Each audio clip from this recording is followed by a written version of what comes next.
pse qytetarët nuk duhet t'i bashkohen protestës së 20 shkurtit midis rotacionit të konsumuar dhe krizës reale sociale. Opozita tradicionale nuk po arrin të përfaqësoj betejat konkrete të qytetarëve. Në një klim të rënduar politike dhe sociale, thirrja për protestën e 20 shkurtit e organizuar nga opozita e drejtuar nga Sali Berisha vjen në një moment kur besimi publik ndaj klasës politike shqiptare ndodhet në nivelet më të ulëta historike.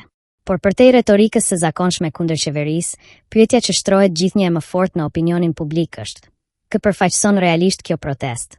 Sepse ndërkohë që tribunat politike flasin për shpëtimin e demokracisë, në terren qytetarët po zhvillojnë betejë të vetmuara për mbijetesë, papraninë, mbështetjen apo strukturimin e opozitës tradicionale.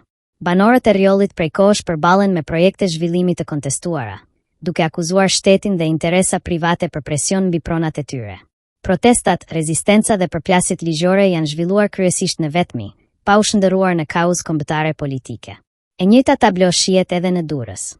Qytetarë të prekur nga tërmeti i vitit 2019 vijojnë të përballen me procese të zvarritura rindërtimi, ndërsa banorët e lagjeve historike, përfshirë zonën e Kalas, kundërshtojnë projekte që sipas tyre i zhvendosin dhe i nxjerrin jashtë komuniteteve ku kanë jetuar për dekada. Edhe këto beteja kanë mbetur kryesisht lokale, të fragmentuara dhe pa një mbështetje të qëndrueshme opozitare. Kjo krijon një kontrast të fortë. Qytetarët luftojnë për shtëpitë, tokat dhe jetesën e tyre, ndërsa politika mobilizohet vetëm për agjendën e saj elektorale. Në këtë kontekst, protesta e 20 shkurtit perceptohet nga një pjesë e publikut jo si një lëvizje qytetare gjithëpërfshirëse, por si një instrument presioni politik në funksion të rotacionit të radhës. Por rotacioni në vetvete nuk po shihet më si zgjidhje.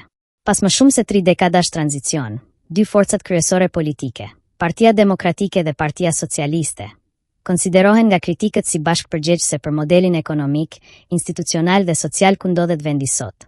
Ndaj, kthimi i njerëz në pushtet nuk perceptohet si ndryshim sistemi, por si riciklim pushteti.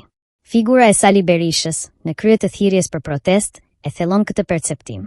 Në moshën 82 vjeçare dhe në nënhetim nga strukturat të drejtësisë së posaçme, ai për shumë qytetar simbolizon më shumë të shkuarën politike sesa një projekt të ri për të ardhmen. Kjo nuk e zbeh pa kënaqësinë ndaj qeverisë aktuale. Përkundrazi, kriza ekonomike, emigracioni masiv, çështjet e pronës, korrupsioni i perceptuar dhe pabarazitë sociale kanë rritur ndjeshëm tensionin publik. Por kërkesa që po artikulohet gjithnjë më shpesh është për një frymë të re politike, jo për rikthim në ciklin e vjetër të përplasjes PDP-s. Në këtë logjik, qytetarët po shfaqin tendencën për të solidarizuar më shumë horizontalisht, me njëri tjetrin, sesa vertikalisht me partitë.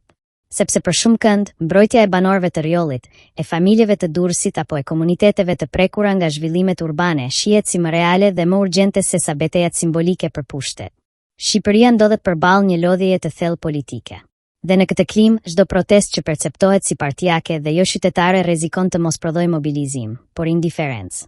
Sepse kërkesa që po formsohet në shoqëri nuk është thjesht për ndryshim qeverie, por për ndryshim modeli.